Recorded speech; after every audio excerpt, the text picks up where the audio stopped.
is up? My name's Nick, and we are back with the Creatives Podcast. Today I have one of my friends, my roommate, one of my buddies, Trevor Dunn, here with me for episode 2 of the podcast. Trevor, say what's up. Hello. I'm kind of offended that I got the second spot because I live right there, but I'll take it. It's like a hop skip down the hallway, and he messages me. He was like, "Can't believe you even got me on your podcast yet." And I was like, that's a good point. Yeah. It's really interesting, too, because Trevor has a very, very dynamic background whenever it comes to not only creativity, musicality, and now you're definitely in a really interesting professional field like concerning voice. So tell us a little bit about the beginning. Tell us about you. Like, where did you come from, boy? Oh, he's talking me up, but I started music 6th grade band, then marching band, concert band, jazz band. So I did all the band stuff. Did collegiate band, did a collegiate concert band, and symphonic band, and then I did racer band, and yeah, so it's really just musical and side of things. And it's really interesting too, because I never see myself really as a creative. Like, I guess I do play music, but I think since I don't identify it as like a defining factor of myself, that I leave that out sometimes. But I do. Yeah, I've been in it since 12 years or so. Yeah, so it's hard to, especially when you've done it for so long, it's really hard to sometimes say yourself that you're a musician. Like, I'm a creative person, and I did music for so many years, especially starting from like 6th grade, because that's where I started too. You played euphonium all throughout the years, haven't you? I played trombone. So I played trombone until freshman year, and then I had to march baritone because our director was like, "I'm not marching trombones, it's too like hard for the drill." So I was like, cool. And I actually like euphonium better in baritone. Like, I just like the sound of it better. But I think trombone's still like, it takes a really special kind of player, like, as you know, to really hear that on the trombone. And that's kind of why I gravitated toward euphonium, because I was like, I don't want to constantly, and my ear wasn't the best, like, and I recognized that. And so I was like, I think I can go farther and be a better musician on euphonium. So, but yeah, I love euphonium. Yeah, euphonium's. If there's any other instrument I could play, it'd be euphonium. I remember playing it in brass methods, which, for everybody who doesn't know, if you're going through music ed, like any of that cycle, you have to take methods classes like percussion, woodwind, brass. So whenever I was taking brass class, I played the euphonium. It's so smooth and lyrical, and I love it compared to the trombone, which is sort of like wah wah. Of course, it's probably because I can't play with it. It's a beautiful sound. But trombone has a really unique sound too with how the instrument is like on jazz. Like, I loved playing jazz trombone. Trombone hits different. It's so cool with like the trombone because it's the closest that you can get to like an actual voice. Yeah. So, and just the jazz orc here like just blows out of the water. Like, their whole ensemble is just awesome. And so hearing that, like, it just makes you want to play trombone more. But then I'm like, well, I like doing both. Yeah. Like the jazz orc. That was actually one of the first things that got me to come here, is because I came here during Quad State, and then they were like, "Here's jazz orchestra," and I was like, "What?" Bam! Oh my god, dude! I still get blown away. You remember Shea Pierce? Oh yeah. He was playing there whenever I came, and he's still probably one of the greatest trumpet players ever. I mean, they just know, like, that's what music is so good as like a creative tool and just like a recruiting tool for a lot of colleges and stuff, that I don't think a lot of people realize that. Like, the band's important to them. Like, they're like, they're there at football games and they have this, but like, it is a huge, because the only reason I came here was for Racer Band. Like, exactly. And the program I was in is really good as well. But Racer Band was to get my foot in the door, and that's how I found it out. I probably wouldn't have came here had my sister not have came here, and Racer Band was a big part in both of our decisions. So I mean, I literally had no other choice, because some people do the community college route and they go like 2 years, which is awesome. Like, that's totally fine. But I literally didn't even want to do that, because I was like, I want to do 4 years of racer band. Like, I want the experience. And I know you had a few years. Did you do 3? I did 2. I did 2 years. Yeah, because you, like, between me, like, and then we found. Yeah. And I was like, who's this guy? I definitely want to circle back to the racer band. Yeah. But so you played all throughout middle school, all throughout high school. Was there like some defining moments for you that was like, whenever you're playing that, like, oh my gosh, I love going back and listening to this, or something that you did that you're like super proud of? Yeah. So I did all district. I was able to, and are you familiar with like all district and stuff? All like district, all state. Bands? Yeah. So I did quad state pretty much throughout my experience. I got in all district, I think sophomore year. 8th grade, and then my senior year. Mm-hmm. And I was really proud of the senior year one, just because it was probably the first time that I was like, I actually practiced like hard and like it paid off. Mm-hmm. Kind of like with Quad State my senior year, I got first chair of blue band, the second band. Okay. So, and that was a big one because I had not practiced before for Quad State and just got lower bands, which I mean it's fine. It's just an honor to go to those events, but I just wanted to push myself, and so I really did that for Quad State. I practiced like I felt like a musician at that point. Yeah. Like that was kind of like because beforehand it was more of a hobby. So I think those two defining like my senior year, I was like, oh, like I actually can achieve things. It's not just a casual thing anymore. Like it's actually a part of me.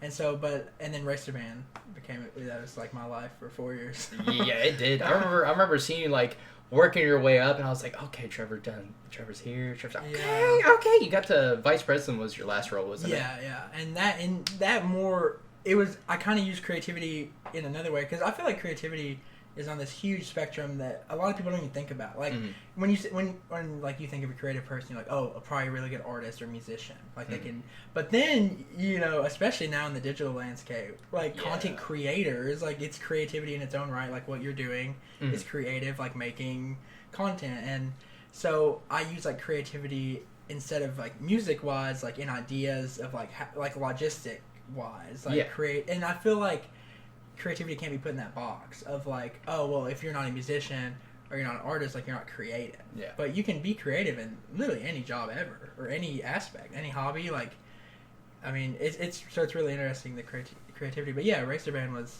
huge. Like, I wish I could do it again. I never know. Just go to. I know there's a new person leading it right now, so you just go up to him and be like, you need like a 6 year? I don't know. Can grad students actually do Racer Band? I mean, technically, yeah. I mean, we've had grad students do it. But that'd be. I'm like, hey, I'm 45 and I'm still here. I want to come back when people weren't even born yet. My first year of Racer Band, so that way you can be like, back in my day. Yeah. So now when the kids born in 2016 up, when they join Racer Band, I'll come back and I'll be like, hey, I'm 40. I'm still here. And they're like, who's this guy? Is he the professor? And I'm like, no, I'm on your level. No, secretly, I'm your section leader. Yeah. I'm waiting for. I never left. Sir, why are you still here? Racer Band for life. I'm a Racer Band major. Yeah, I'm definitely disgruntled and like live on the football field. Like, it's like life hit me hard. You come out of a little hole on the field like, I'm back. Pop out of the 50-yard line like a gopher. I would cry laughing.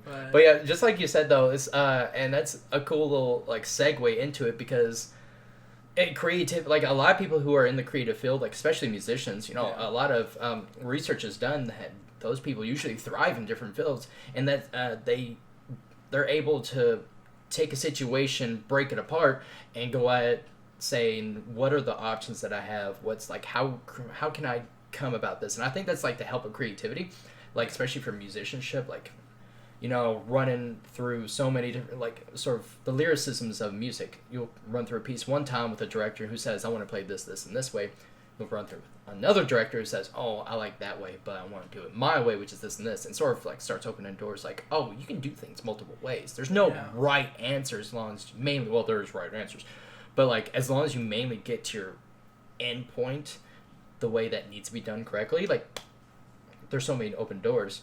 Yeah. So now that you go through speech pathology, you're in your master's now. Yeah. Tell us a little bit about that, like that path you've been taking.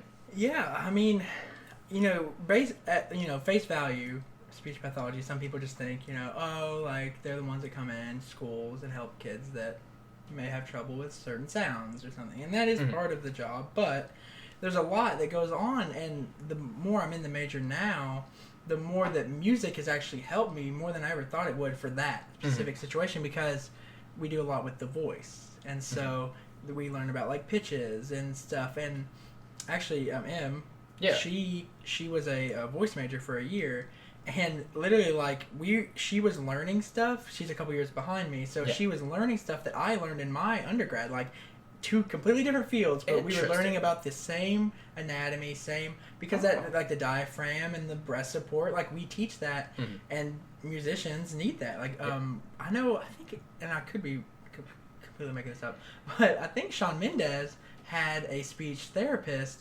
to improve his singing. To like, because if you're having trouble like breast support or something, you can get that speech therapist to help with the breast support, or even like accent modification. Yeah. It's really interesting. The voice part of speech therapy specifically is just so expansive, and it can pertain to a lot of different things. But yeah, so creativity for that, it is kind of different, and even thinking of like kind of like how teachers do, we kind of do similar, thinking of like lesson plans. Yeah. Well, that's like creative too, because you have to be like, it has to be creative, especially if there's a preschooler running around, and you're like, okay, how can I creatively get this preschooler to do what I want them to do, and like teach them what I need them to learn. Like, you have especially to, with kids. Yeah, you have to be really like, you have to come up with more interesting takes instead of just having an adult like, hey, I need you to do X, Y, Z thing, because it's what's necessary. With kids, you're like, oh, I just want to run around and have a good time. So you probably have to get real interesting ideas going on for that one. I mean, like you and I can talk right now, but if I was talking with a preschool, I'd probably need Pop the Pig or Don't Break the Ice, because that's what we had to do. We had to be like, okay, don't spill the beans. Like that game, you put the beans on. It's like, I've never played that game before. It's like all these little kid games. I'm well versed now. Played 100. But yeah, so I think that's just really interesting creativity, like in everything. Like it literally is everywhere when you really think about it. I was gonna say, probably your leadership experience through Racer Band, that probably has helped you like segue into also through speech pathology probably too, isn't it? Oh yeah, I mean it helps me with my job too as a graduate assistant. Yeah. Because it kind of helped me like creatively think about what I need to do and also follow instruction, but not have to be so dependent on instruction. Because I think that's really big of like in any job, like being able to listen and follow directions that your boss or whoever gives you, but also not just ask them every second of the day if this is okay. Like you have to be like, okay, I can do this. Like, and Racer Band helped me totally like with that, because in the vice president role, we if they have us do something, we do it, but also they're doing their own thing, they're busy, and so sometimes they'll be like, okay, hey, go do this, and then if I have a question, I'm like, I can probably solve this. Like, so I don't have to bother them, and like I can do it on my own or with another team. It's a lot of problem solving that I can believe, and like coming across issues that probably a lot of students like or members of Racer Band will come up to you like, hey, I have this and this issue. How do I fix it? And you probably have to start. Yeah. When you get 200 plus people, it gets a little wonky when you're trying to figure everything out. But what was probably like the most difficult? What's probably the most difficult situation you ever faced while as a leader in Racer Band? I don't know if difficult, but complicated.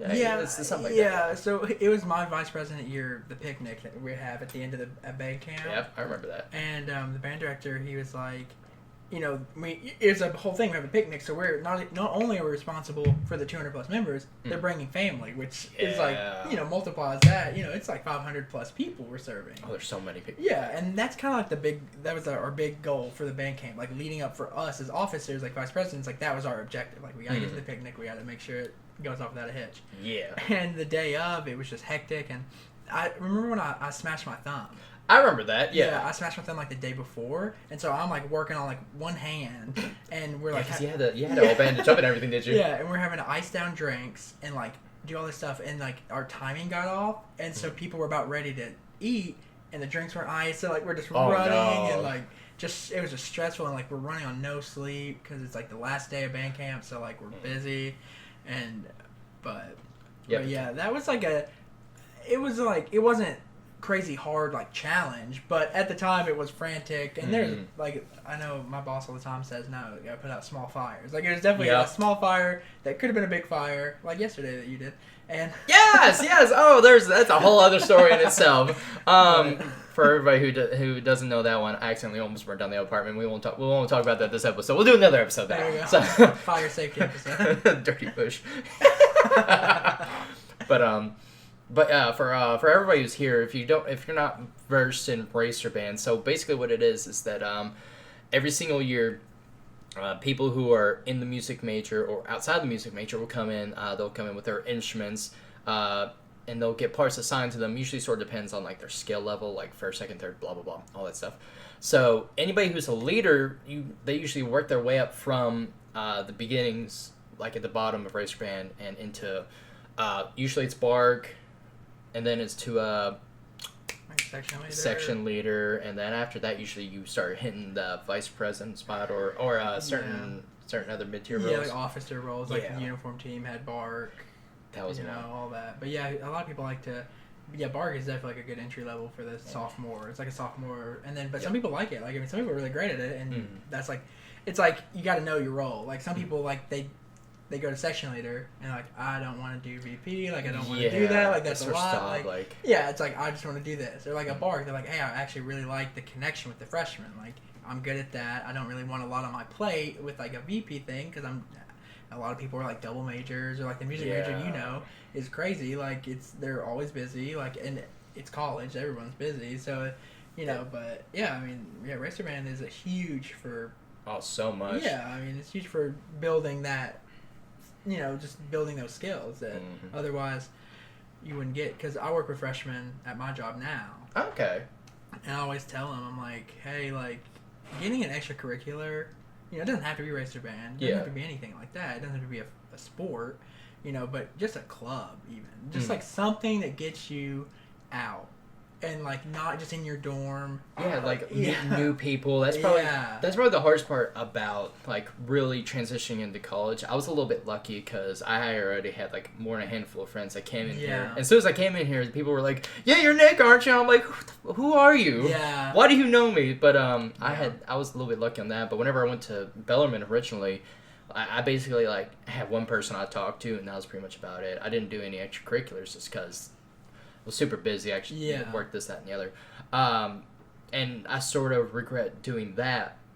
Not so much since I came here, but not having extracurriculars, you don't really get to meet more people. Don't really get to grow connections with people, and that's like one of the biggest things about college that sometimes people do forget about. It's really important not only grow yourself as a person, get creative, get out of your shell, but also connect with others because that can also lead to networking opportunities later down that road. Yeah. There's so many people who I know that are just like in big spots and friends of friends work their way on up. So you see a lot in music education department too, especially with like professors. Oh yeah, I mean, my boss told me when he hired me, he was like, he said, I saw on your resume that you worked really closely with freshmen in your racer band bark roll and head bark. Yeah. And he was like, that made you stick out. So even just something as simple as that, like at the time I was like, oh yeah, I'm just doing this, but not even thinking that it would lead that specific to a job, like a specific role in the, like I figured that being on leadership in the organization would help, but so specific, like he saw that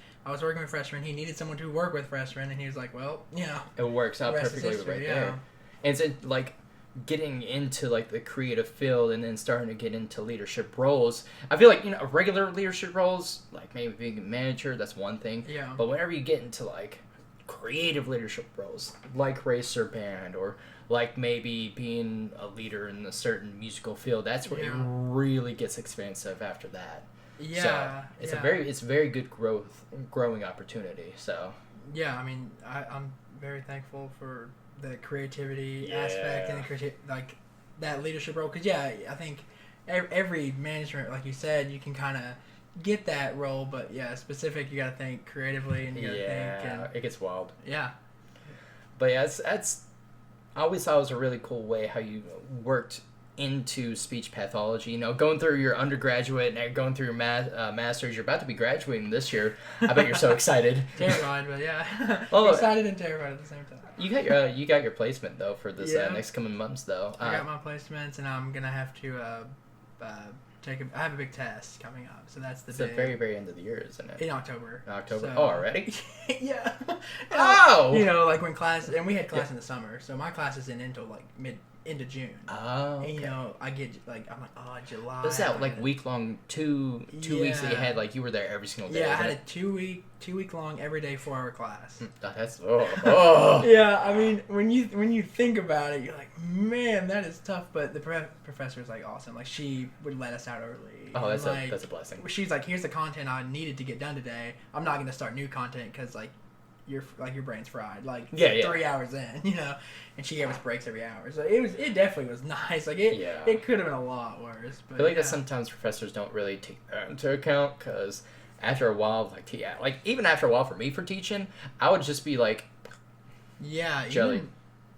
Even just now, as I'm kind of like in an assistant teacher role, it is more nerve-wracking than I thought it was gonna be, because like I'll go up in front of all the class and it's like 40 people just looking right at you and expecting you to know what you're like. You know, they really test you on your stuff. Like, it's so interesting being on like the other side, because as soon as you start going up to people, start talking, you just sort of get flashbacks like, oh, this is what it was like being on this side. I don't know everything as much as I thought the other. You know what I mean? Yeah. Like whenever you're a student, you think like the teacher, oh, they know pretty much everything. If I ask something, they're gonna know. You know, on the other side, you're just like, don't ask me this. I'm not gonna. Yeah, it's literally like, okay, so I'm in now a position where you need me to do stuff, and I'm like, literally this for lunch, I had a chicken dunk Lunchable.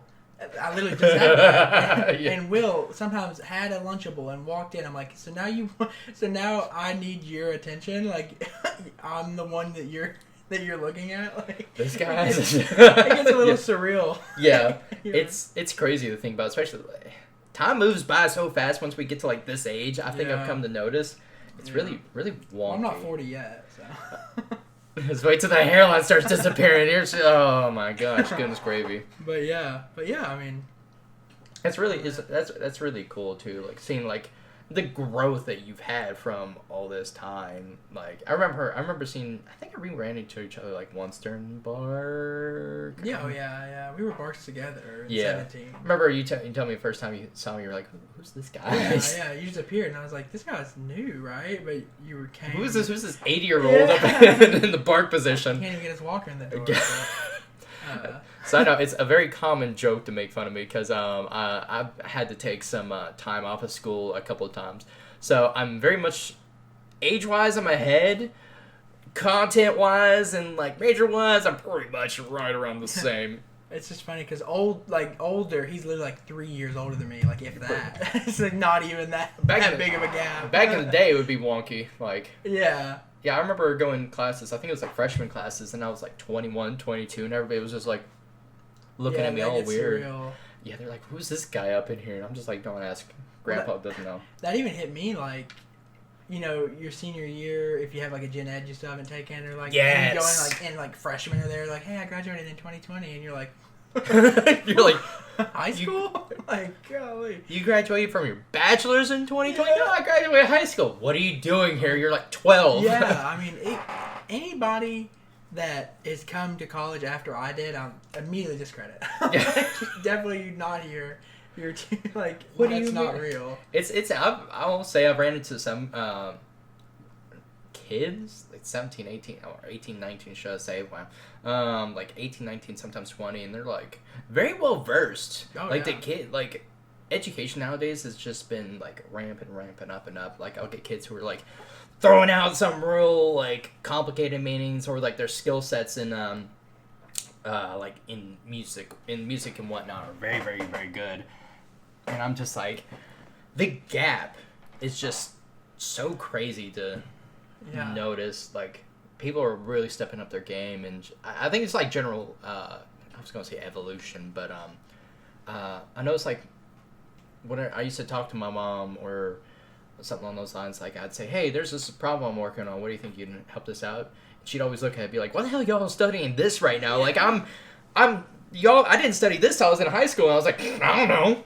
I'm just asking you questions. It was like algebra and stuff. Yeah, I was gonna say like how a lot of parents are like, as soon as they start introducing letters, I can't do it. You know, that's gonna be me as a parent. I'm gonna look at it and be like, why are you doing calculus in 7th grade? Go home. Oh yeah, I took the easy way out in high school. Like, oh yeah, college algebra. Oh yeah. Not even that. I had like business. Like it was really nothing. Like if you were like nowadays, like I only had to take statistics in college, so thank goodness. That's statistics, intro to stats. Yeah. Oh, it was one of my favorite classes because it was just so chill. It's literally just like stats. And like, and it was too. I like physics better than chemistry. Yeah, that's fair. But here, to take physics, you have to take like college algebra here, or like you have like a prereq. Well, I was like, I'm not taking another math class, so I'll just suffer through chemistry. That's fair.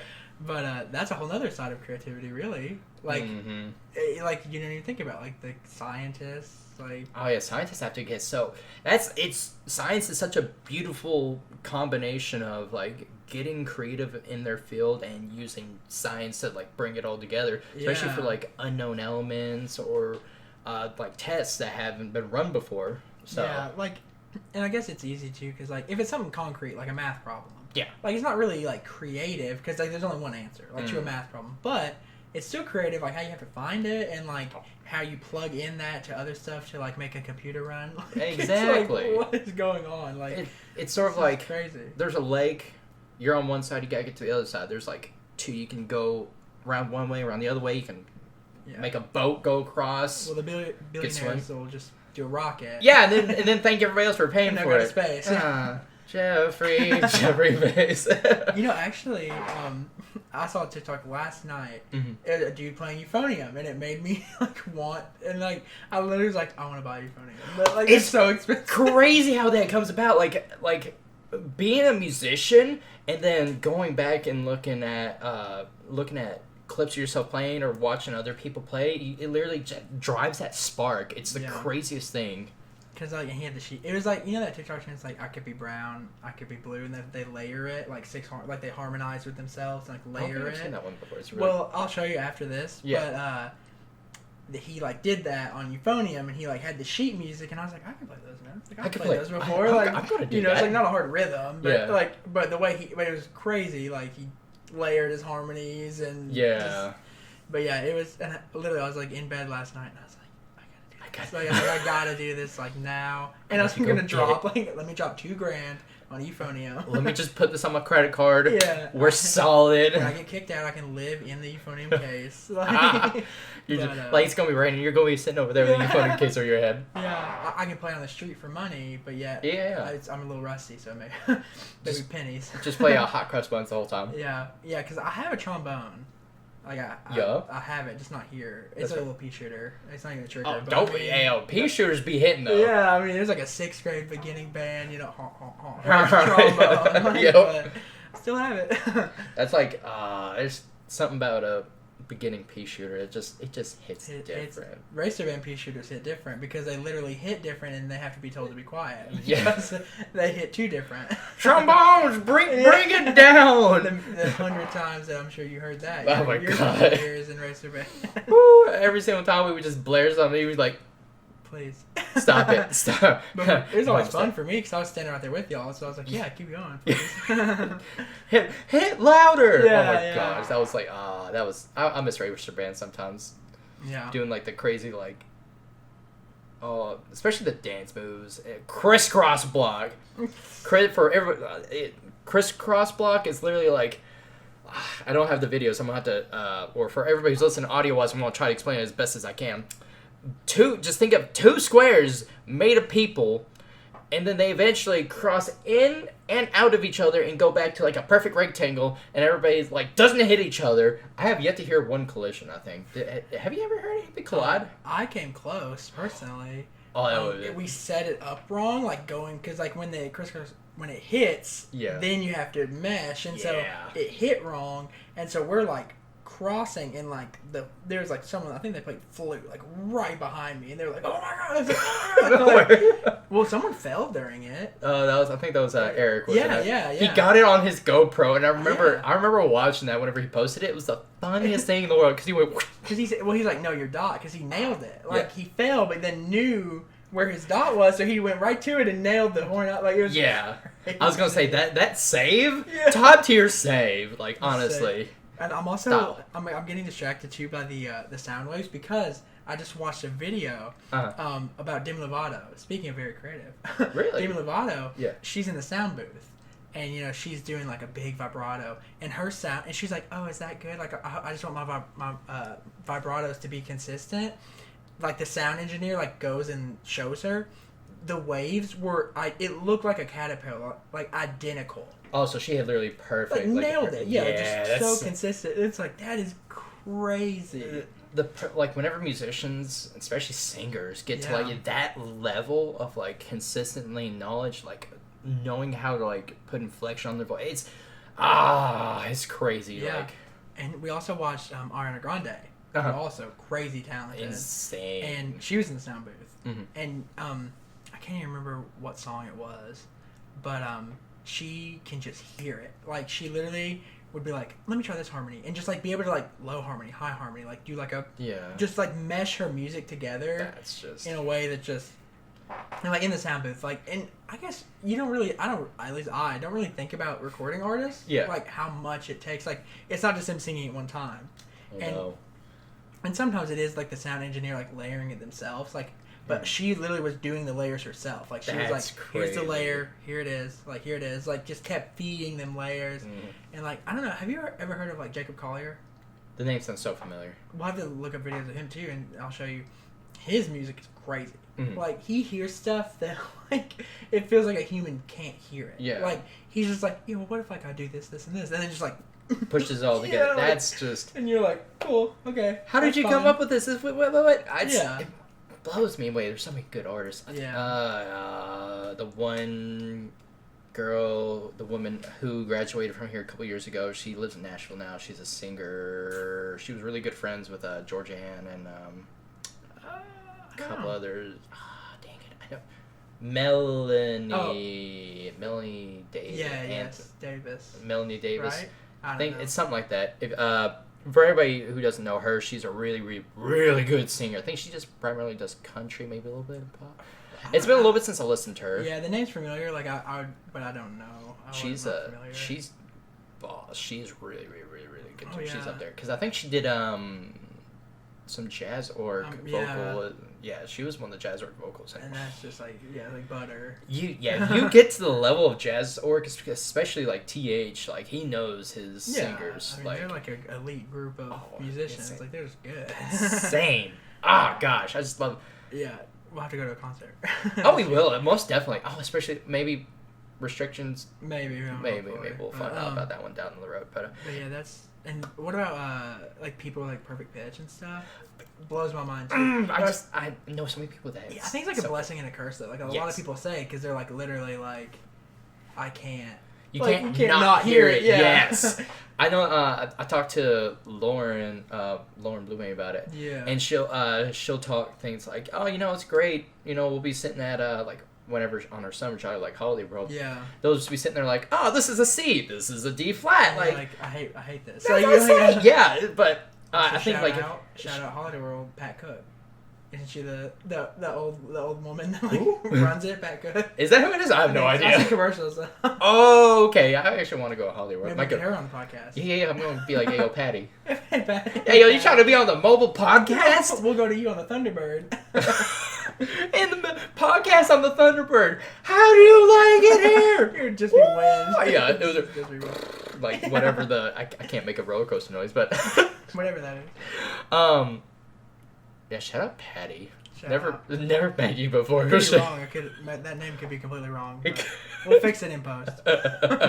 Like just voice over me. Oh, that's so funny. But you have like any like general closing remarks for everybody who's like in like a creative field. I know a lot of especially a lot of racer band kids. It's like I don't know how many percent's the non. Yeah. But all the kids who are or students who are in there in not a creative field but are working towards another different kind of bachelor's. I would just say try to find the creativity like in everything, because like it's somewhere if you just gotta look for it sometimes. But like, and don't be discouraged by other people's creativity.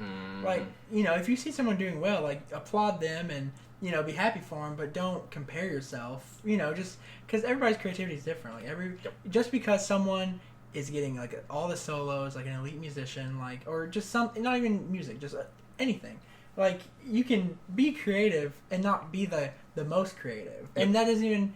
Sometimes it doesn't even like go together. Like, you can be really creative, but your creativity is somewhere else. Like, you're not getting the solos, but yet you're thinking like you're writing or you're doing all this other stuff. Like, just find an outlet and go for it. Don't care who, like, don't really care about. Is it it getting these huge? Am I completely blowing it out of the water? Like, if you like to do it. Like, who cares? Like, just go for it. There's a bunch of different podcasts and other like pieces of media that's out right now too that talks about like sort of like social media has killed the love of doing things. Yeah. Unfortunately, I still think Yeah, but I think it was there a little bit beforehand. Especially like a lot of people like especially being a musician or a creative person in general, you hold yourself to such a high standard. Yeah, and that's hard because like even the best musicians or the smartest people in class, they don't make the best like teachers. They can be. I'm not saying like if you're really creative, you're not gonna be a good teacher. Like if you're really good at your instrument, you're not gonna be a good teacher on it. Yeah. But sometimes like some of the most well accredited professors or teachers or just in their job, maybe not starting out be the best at it. Like being the best doesn't mean that you are best on all fronts. Like exactly. I don't know. But it is just, and I think it's pushing yourself to do your personal best. Like if you're better than you were a year ago at anything like photography, any type of music, any type of even just if you're getting B's in school, if you're getting some A's, like that's not even creativity, just like anything like that. I just constantly be pushing yourself, but don't burn yourself out. Yeah, that's especially me. I burn myself out, Same. so I can. Yeah, it's crappy. You just have to be aware of it. Like you have to, and that's easier said than done. Like self-awareness, like I can say be aware, but then I go and get burnt out. But you just self-awareness. Yeah, like you said, it's huge.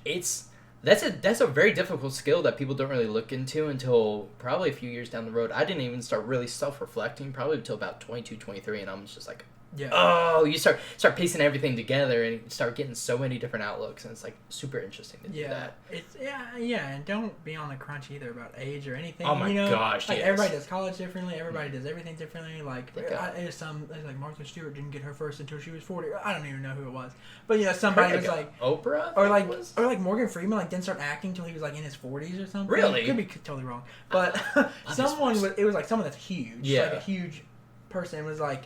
Yeah, I didn't start till I was like 30. I was like working whatever job, Yeah. And, everybody's path is like a little bit different. Like where you end up, as long as you're happy with it. I mean, that's at the end of the day, like your happiness is paramount. Like that's the one that matters. Like if you're happy doing anything, literally anything, as long as it ain't hurting anybody, like do it. See, that's how I am too. Yeah. As long as everybody's doing good at the end of the day and you're just trying your best and you're happy, bump it. Do it. Yep. Exactly. Go for it. Trevor, appreciate you coming on by here. Yes. Maybe a couple months down the line, you can swing on by here again, sort of give us an update, see how everything's going. Yeah, when this one hits 1 million views, I'll come back for a special. We had to make sure get this to 1 million views in our own Trevor Dunn. Don't forget to ring the bell. Yeah, exactly. Ring the bell, subscribe, do all that jazz. I was about to do my outro. Oh man, but yeah, that's perfect. Ruin the outro. Well, thanks so much for coming on. Dude, I appreciate it. Yeah, so, ladies and gentlemen, this is episode 2, officially, of the Creatives Podcast. If you like this, video format-wise, if you're on YouTube, make sure to like and subscribe to all that jazz. If you're on Spotify, make sure, I don't know all the jazz for Spotify, so, make sure to like it so that way it pops up on your feed. That's what I did anyways. Yeah. I haven't gotten it on Apple Podcasts yet. We're working on that one. Hopefully that'll be soon. But, yeah. Y'all are amazing. Y'all are fantastic. Again, thank you to Trevor for being on for today. Of course. And we will see you all next time. Peace. See you.